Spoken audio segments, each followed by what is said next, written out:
We have a crisis in the world, tremendous crisis, and also crisis in our consciousness, in us. I see the urgency of change, radical revolution, mutation in the mind. I see it. It is necessary. There is complete quietness of the mind, and that which is silent has vast space. Only then that which is nameless comes into being. This is Urgency of Change, the Krishnamurti podcast.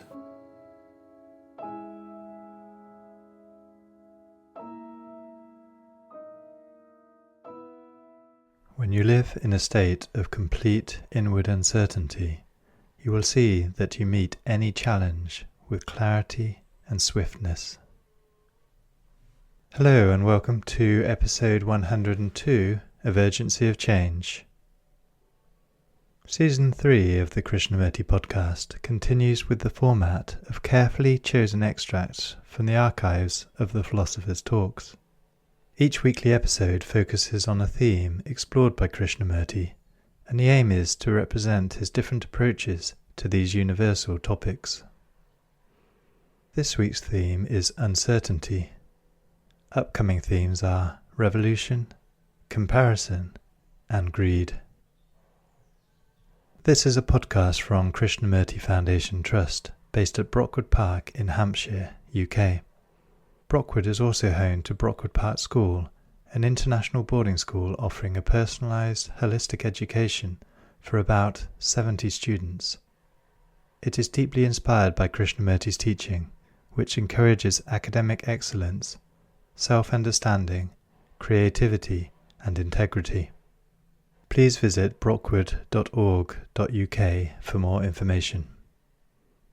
You can also find our daily quotes and videos on Instagram and Facebook at Krishnamurti Foundation Trust. If you enjoy this podcast, please leave a review on Apple Podcasts, which helps its visibility. This week's episode on uncertainty has two sections. The first extract is from the first question and answer meeting in Saanen, 1980, titled "We move from certainty to uncertainty to certainty." We move from certainty to uncertainty, then from that uncertainty to another certainty,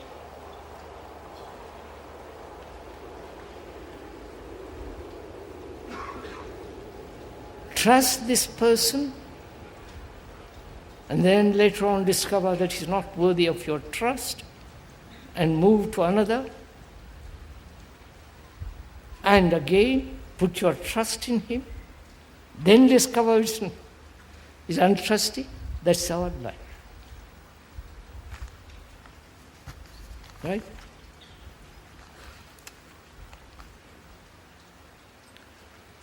Please, you're not putting your trust in me. Be very clear. I won't have it. To me, that's the beginning of corruption.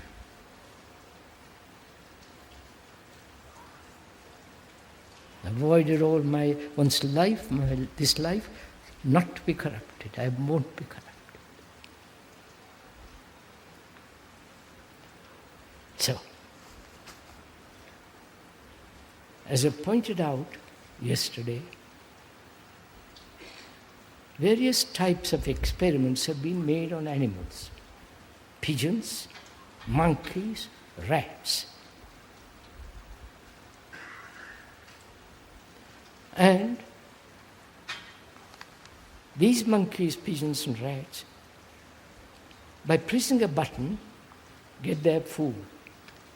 But if you keep changing the buttons all the time, the bird, the monkey, the rat gives up. They die. You understand? This constant movement from certainty to uncertainty, from trust to trust. This is what has happened to human beings. This has been the movement from time immemorial. You understand, sirs? You trusted the priest? The whole hierarchical structure of organized religion? You discard it? Then go to another? It is the same thing in a different garb. There you put your trust, and again discover later on, good Lord, what have I done? And always seeking outside somebody who will give you hope, trust, certainty. Either in books, in philosophers, in priests, or in scientists, or in politicians. Right? And none of them have given extreme left, right, or center. So what is wrong with us? Why are we doing this all the time? Or if you don't do it, you become cynical, bitter, say, not worth it, and lead your own narrow little ugly life, and that's that. But if you are asking for certainty, which you are, where do you find it? In a human being?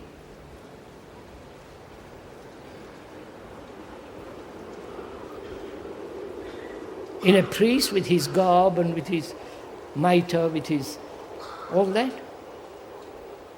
Or in India? Where do you find it? What is uncertainty?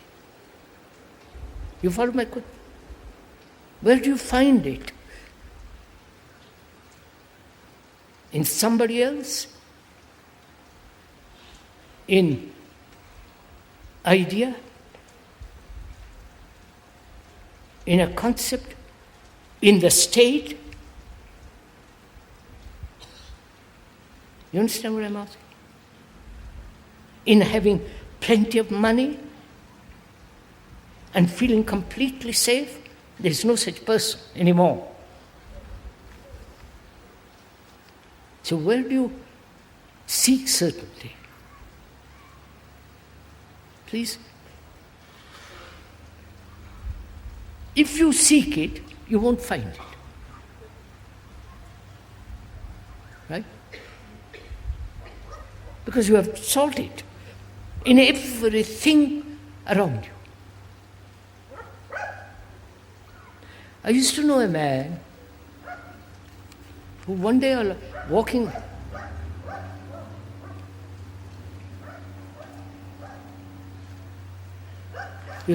he was walking one day along the beach,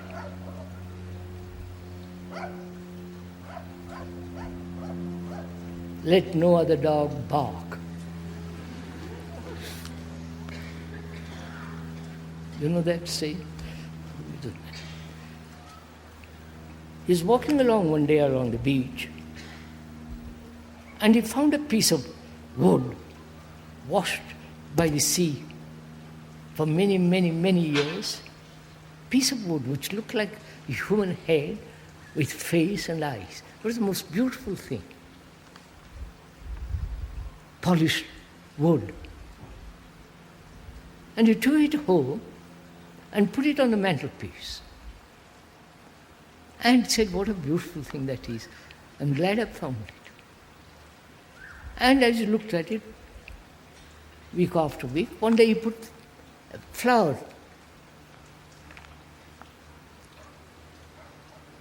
Then a few days later, incense. And began to worship it.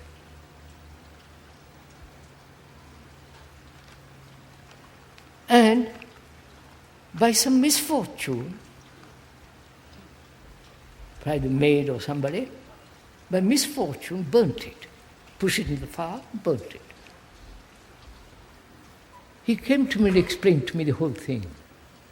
And he was literally a grown-up man in tears. You understand what I'm saying?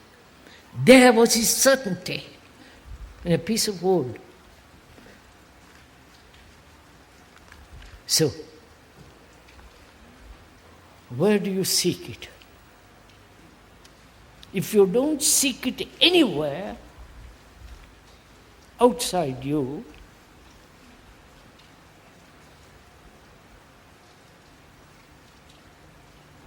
then what happens?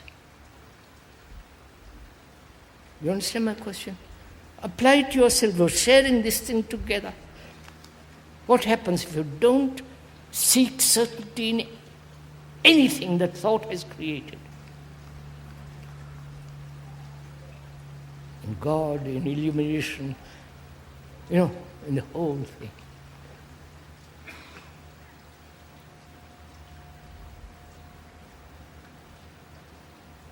So you don't ask for certainty. I don't know if you followed. You've asked there and you've found none. And you're going to ask if there is here, inside your brain, your mind, your heart.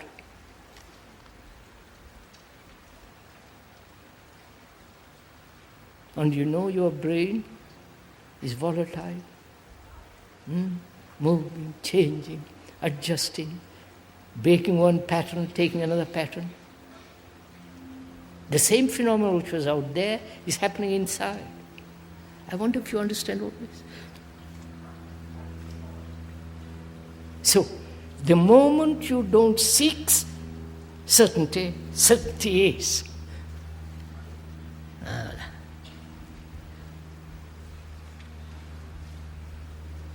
That means you have really stopped seeking any kind of permanency in yourself or in there. If you have sought it there, you turn inward and you discover it's the same thing. Can I trust myself? I can when I'm doing a technical work. But can I trust myself? Myself which has been put together by thought? And thought has put trust in you. And your thought has discovered there's no trust there. You follow? It's the same movement. So when you don't seek certainty, there's something far greater than certainty.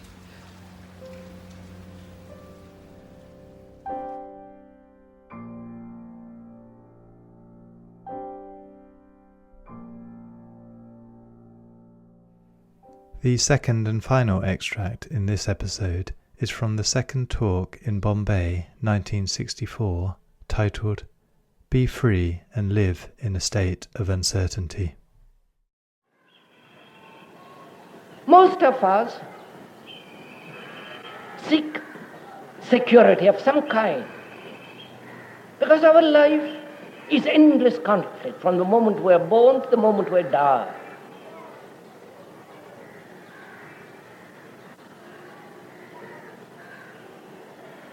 The boredom of life, the anxiety of life, the despair of existence, the feeling that you want to be loved or not loved, the shallowness, the pettiness, the travail of everyday existence. That's all life. In that life there is danger, there is apprehension. Nothing is uncertain. Nothing is certain. There's always the uncertainty of tomorrow. So the mind, you, are all the time pursuing security, consciously or unconsciously. You want to find a state psychologically first and outwardly afterwards. It's always psychologically first, not outwardly. You want a permanent state where you will not be disturbed by any danger, by any fear, by any anxiety, by any sense of guilt. That's what most of us want. That's what most of us seek outwardly as well as inwardly. Outwardly we want very good jobs.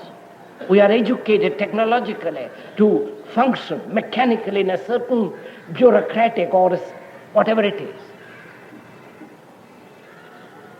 And inwardly, we want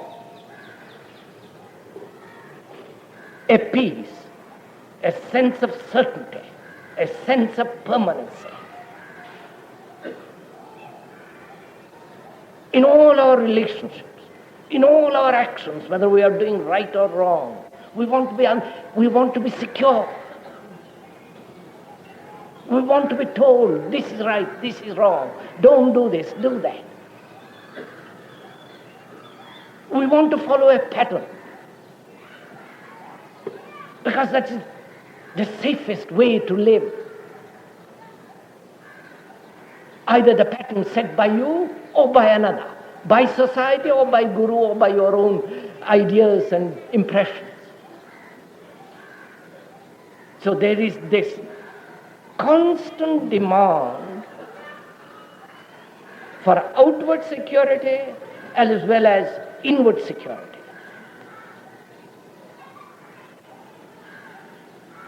The inward security is made much more complicated when there is the authority of an idea.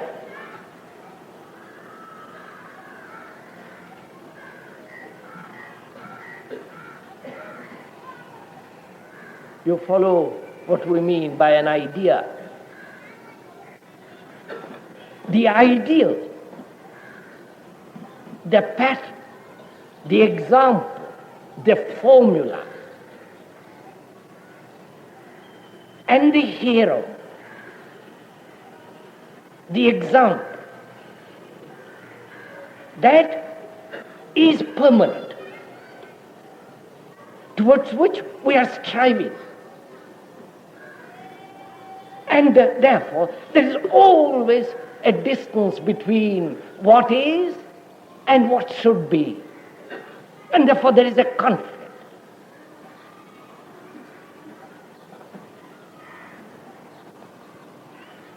And when a mind is seeking security, you must have authority. Whether the authority of the society, of law, or the authority set by society as an ideal,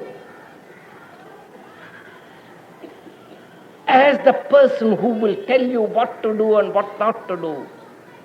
And ultimately, the perfect security that we seek is in God.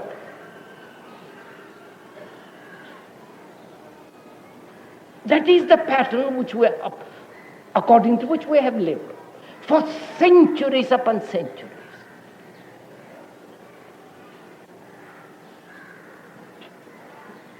Man has existed as man, as they have been discovering, anthropologists, for 2 million years.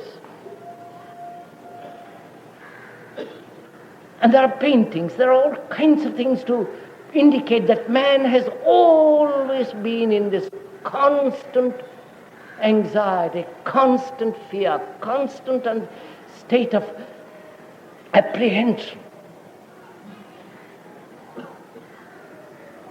It's this stream on which man has floated all the time seeking.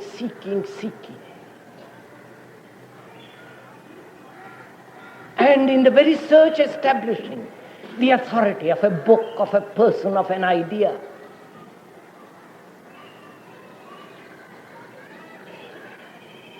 And consciously is doing that. Observe, please, as I said, your own minds, your own lives. That's what you are really interested in, mostly. Security outwardly, money, position, power, comfort. And inwardly, an undisturbed state, free from all anxiety, free from all problems, free from all sense of danger, imminent or in the distance. That's our life.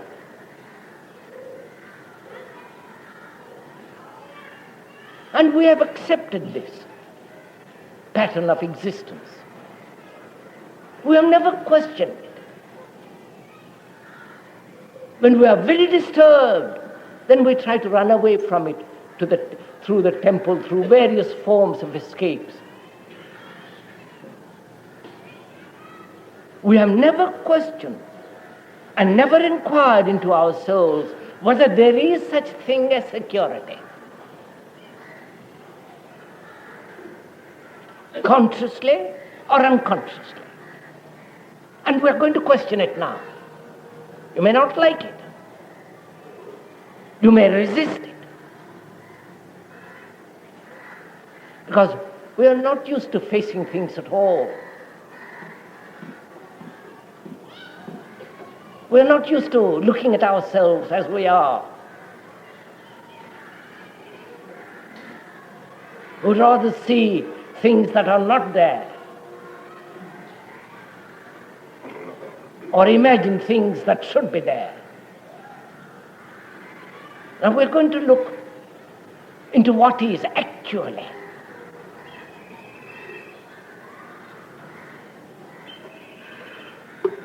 First of all, is there such thing as inward security in relationship, in our affections, in the ways of our thinking? Is there the ultimate reality which every man wants, hopes, pins his faith?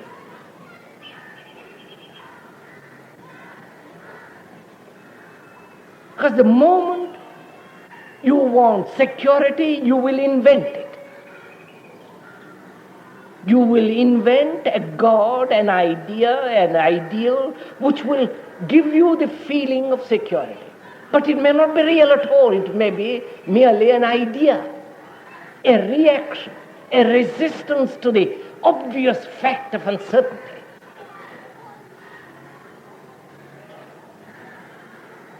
So one has to inquire into this question of whether there is security at all at any level of our life. First, inwardly. Because if there is no security inwardly, then our relationship with the world will be entirely different. Then we shall not identify ourselves with any group, with any nation, or even with any family. Therefore, we must first inquire into the question whether there is a permanency, whether there is such a thing as being secure.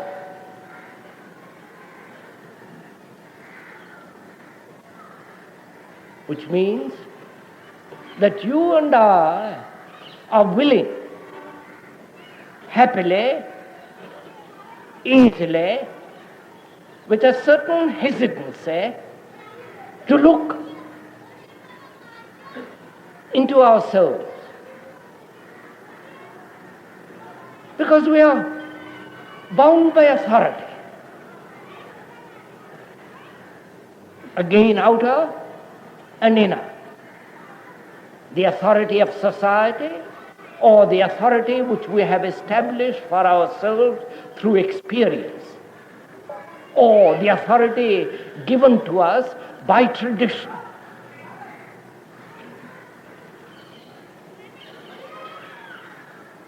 We are trained to obey, because in obedience there is security.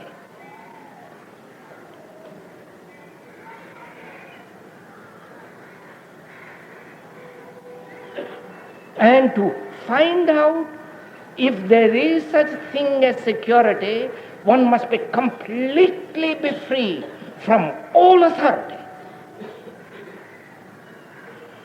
And this is very important to understand, because all religions have maintained that there is a spiritual permanent entity.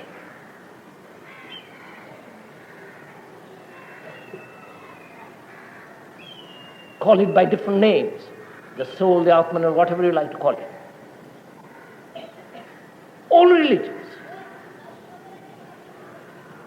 And we have accepted it because propaganda, conditioning, our own fears, our own demands for security. We have accepted that as a comforting, as an actual reality.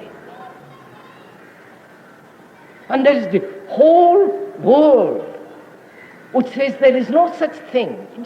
It's a matter of belief, it has no validity. The communist world, whom you call the atheists, the non-believers, the ungodly, and all the rest of it. As though you are very godly because you have a belief.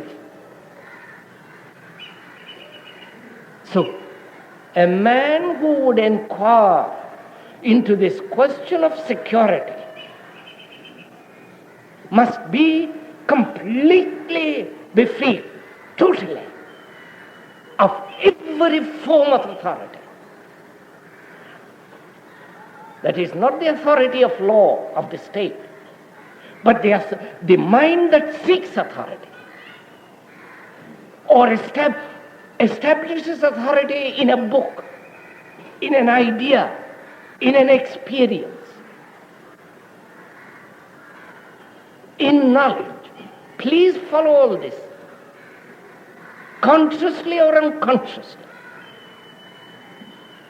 Only such a mind then can begin to inquire into this immense problem of security. Otherwise, you and I have no communion.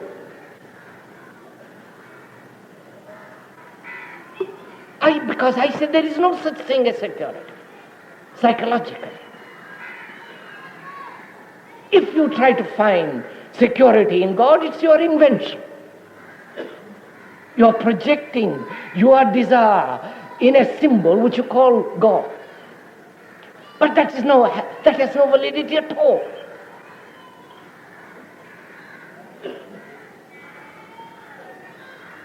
So, you have to not only be free of authority in that sense, that is, the mind that seeks authority, establishes authority in an ideal, in a formula, in a person, in a church, in a particular belief, and conforms, obeys. One has to be free of that, not only consciously, but unconsciously, which is much more difficult. Because most of us, so-called educated people, reject, they don't believe in God.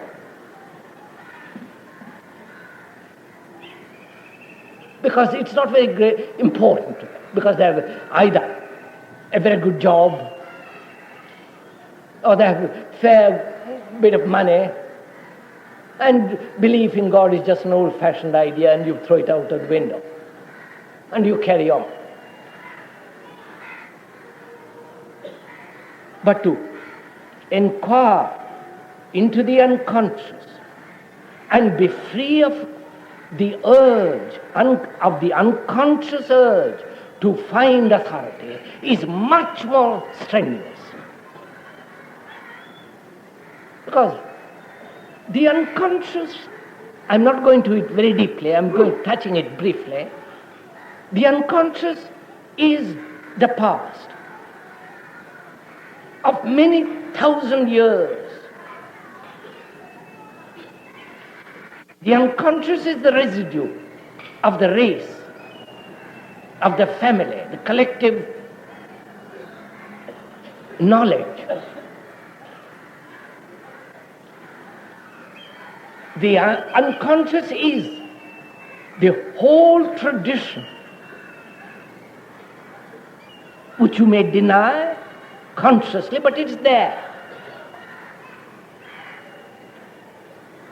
And that becomes our authority in moments when there is trouble. Then the unconscious says, go to church, do this, do that, do puja, whatever you do.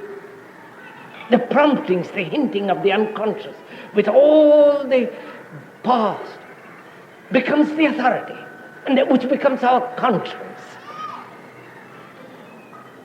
The inner voice and all the rest of that business.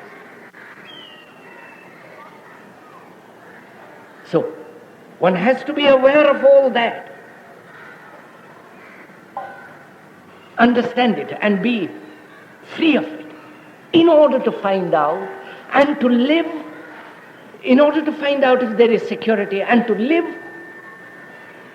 in the truth which you discover for yourself if there is security or not. Then also, we find a great deal of security, psychologically, emotionally, in identifying ourselves with an idea, with a race, with a community, with a particular action. That is, we commit ourselves to a certain cause, to a certain political party, to a certain way of thinking, certain customs, habits, rituals, as the Hindu, the Parsi, the Christian, the Muslim, and all the rest of it. To commit ourselves to a particular form of existence, a particular way of thinking, identify ourselves with a group, with a community, with a particular class, with a particular ideas. This identification with the nation, with the family, with a group, with a community, gives you also a certain sense of security. You feel much more safe when you say, I'm an Indian, or I'm an Englishman, or I'm a German, whatever it is. This identification gives you security. One must be aware of that too. So your problem becomes extremely complex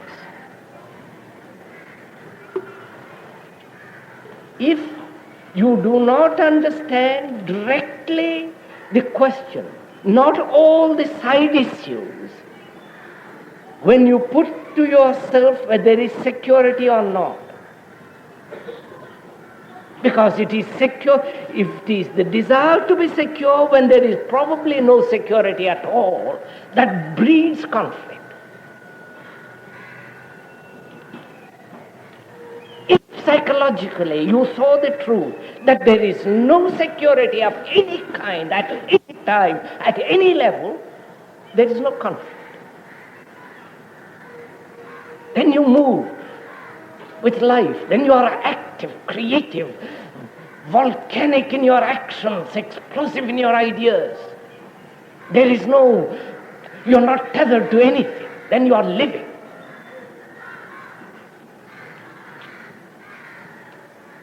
And a mind that is in conflict obviously cannot live clearly, with clarity, with an immense sense of affection, sympathy. Because to love, you must have a mind that is extraordinarily sensitive. But you cannot be sensitive if you are perpetually afraid, perpetually anxious, perpetually worrying, insecure, and therefore seeking security.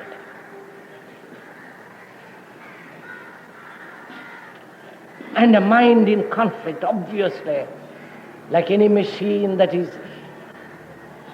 in friction, is wearing itself out, becomes dull, stupid, bored.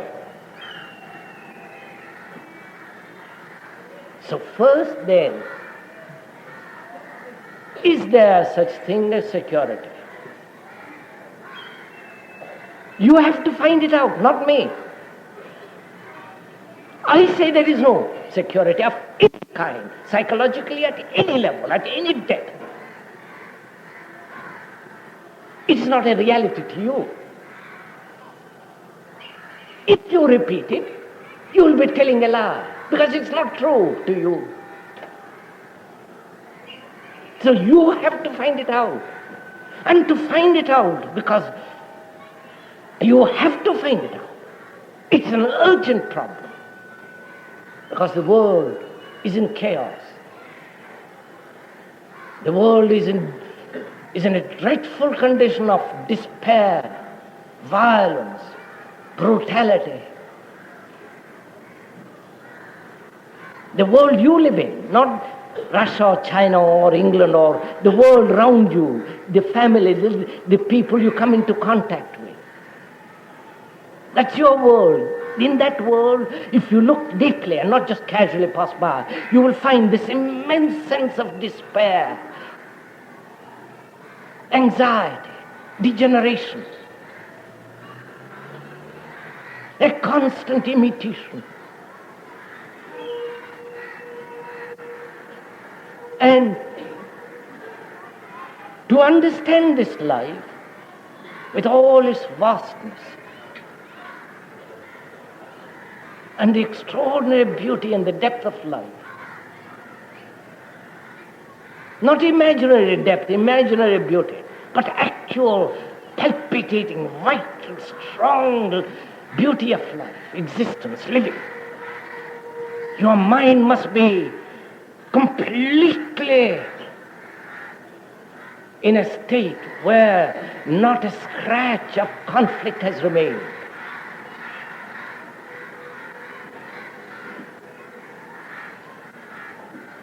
So you have to find out for yourself. And we are finding out for yourself. For yourself. If you feel that there is security inwardly, then you will be living in perpetual state of conflict. You will be living in a perpetual state of imitation, obedience, conformity. And therefore you will never be free. And your mind must be free, completely.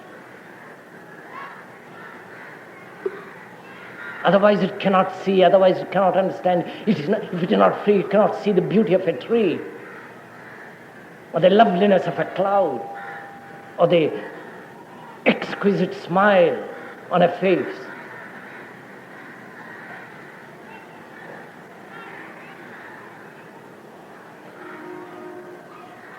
So, is there security? the permanency which man is seeking all the time.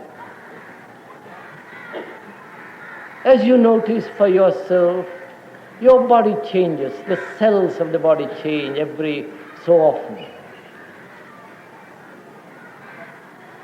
As you see for yourself, you are in your relationship with your wife, with your children, with your neighbors, with your state, with your community. Is there anything permanent? You would like to make it permanent. With your wife, you call it marriage. Legally, hold it tight.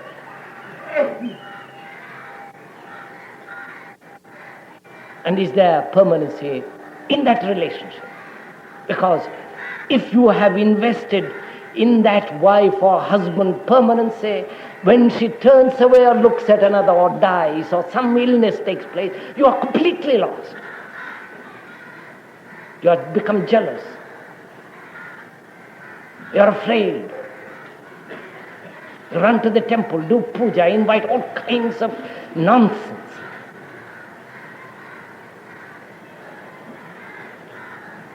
Please observe your own minds, observe your own lives. Because if you don't understand your life, the misery, the unhappiness, the constant battle of your life, your everyday existence, you can't go very far. You may talk about God, you may talk about love, you may talk about beauty. They have no validity at all. To go very far, you must begin very close. And the closest thing to you is yourself. There you must begin.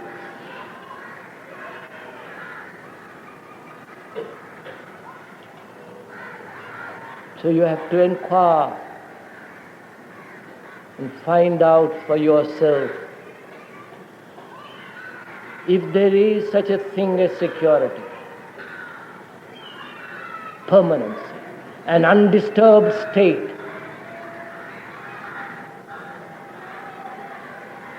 Not what other people have said, Shankara or somebody else. Wipe them all out. They have no truth in your life.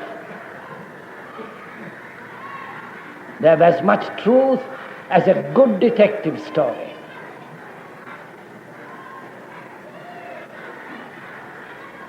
What is truth is your life, the battle, the misery, the conflicts, the problems. Unless you understand that field completely, you can't possibly go any further. If you do, you'll be going in an illusion, in a fancy, in a myth that has no validity at all.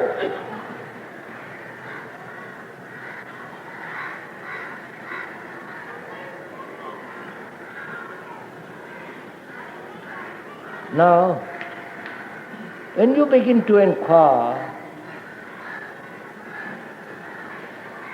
either you inquire to find out what is true,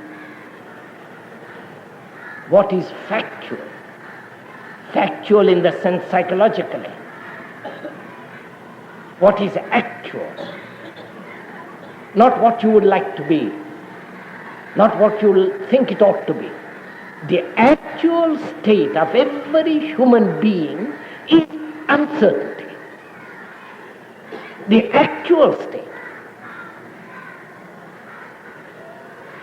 Those who realize the actual state of uncertainty either see the fact and live with that, or they go off, become neurotic, because they can't face this uncertainty.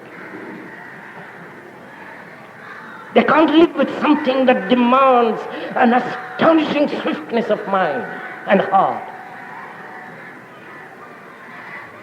And so they become neurotic.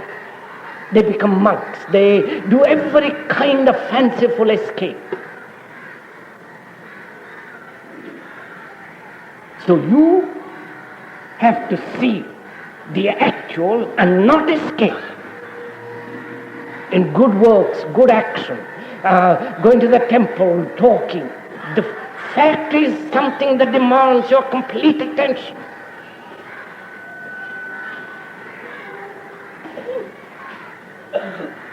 The fact is that all of us are insecure.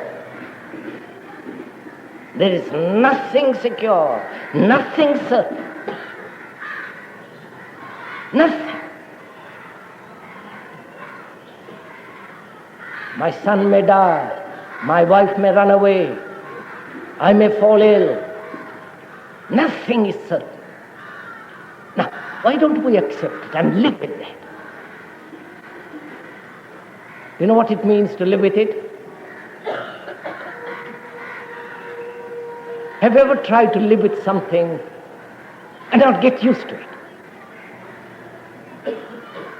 You know, one can get very easily used to a tree, the beauty of a sunset.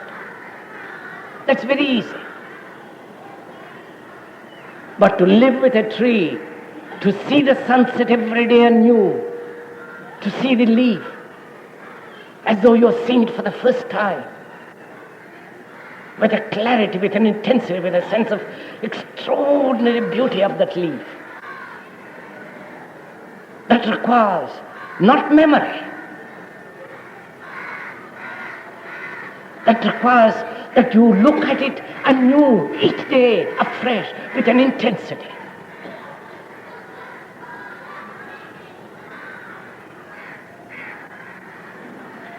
So, to live with uncertainty, because it's only the mind that is uncertain that is creative.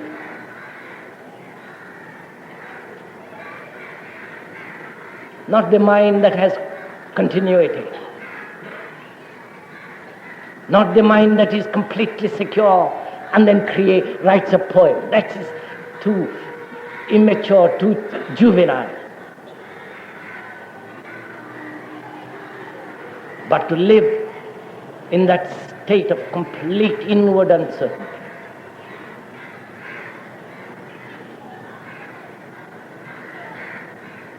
Then you will see that you will meet every problem of life at any level, at any depth, of every crisis, of every challenge. You will meet it with a clarity, with a swiftness. Because for most of us, the inadequacy of response to a challenge is the beginning of conflict. Because life is constantly giving us, each one in different ways according to his temperament and state. There are challenges all the time, conscious or unconscious. All the time, 24 hours of the day. Either you respond completely each time,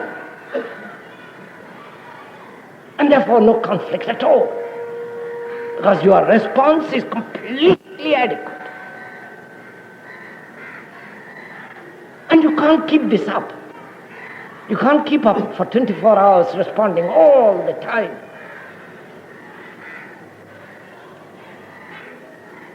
But when there is inadequacy of response, which creates a problem, then to meet that problem immediately and resolve it immediately.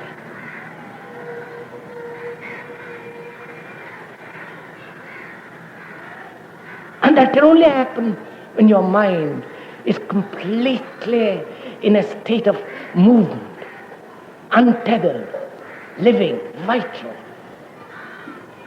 And you can only be vital, moving, tremendously active in action. Only when there is mind is completely free from all the fear of security.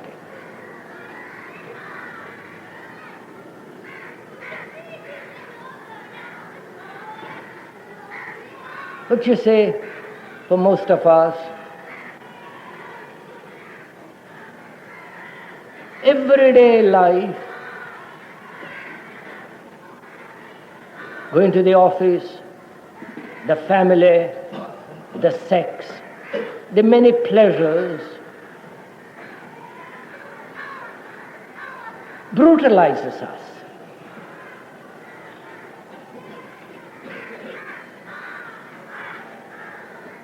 I do not know if you have considered a man who has spent his life, 30 or 40 years of his life, going every day to the office.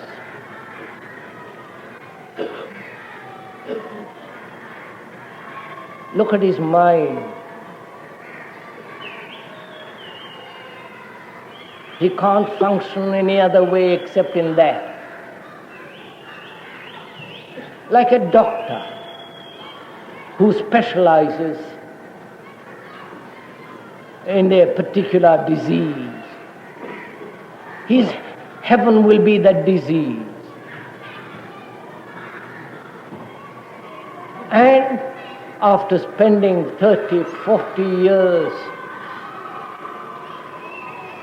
your mind is worn out. It's not fresh, it's not young, it's not innocent. It has been brutalized, specialized, beaten, shaped. And so it keeps to itself tight in a corner, and life goes by. That's what we all want your children to be. You want all your children to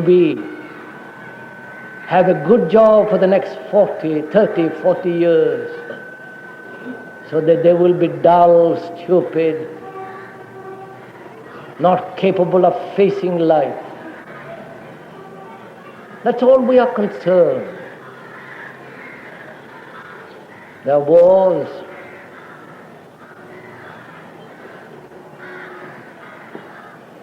Man is destroying man. There is terrible cruelty. Everyone is out for himself. In the name of God, in the name of society, doing good, going, helping people and all the rest of it. Using everybody to profit oneself. Or for the idea with which he has identified himself. That is the state of man.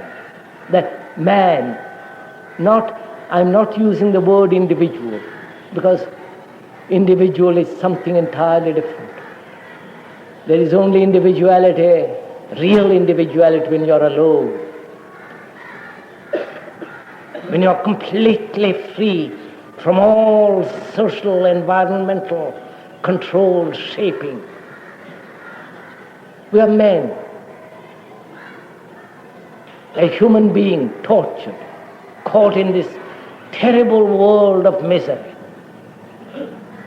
And you can't escape from it. It is a fact. You have got to grapple with it. You've got to put your teeth into it. And that requires energy. And that requires passion.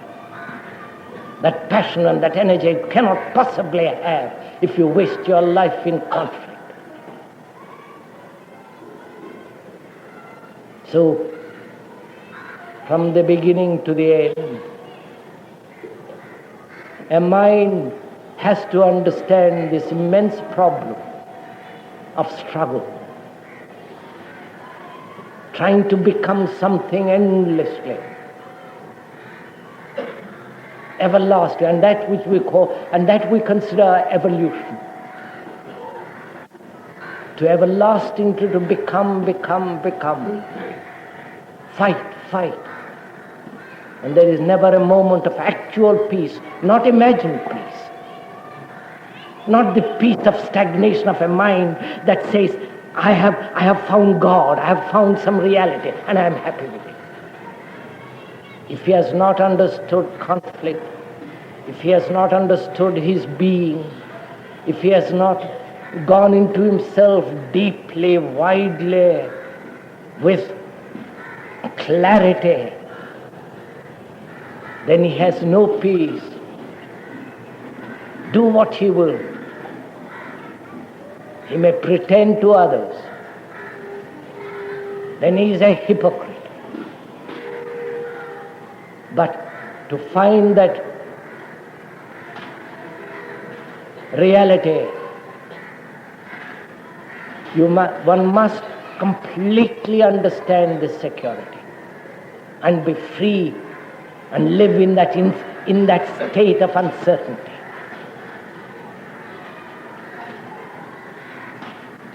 Because for most of us, life is empty.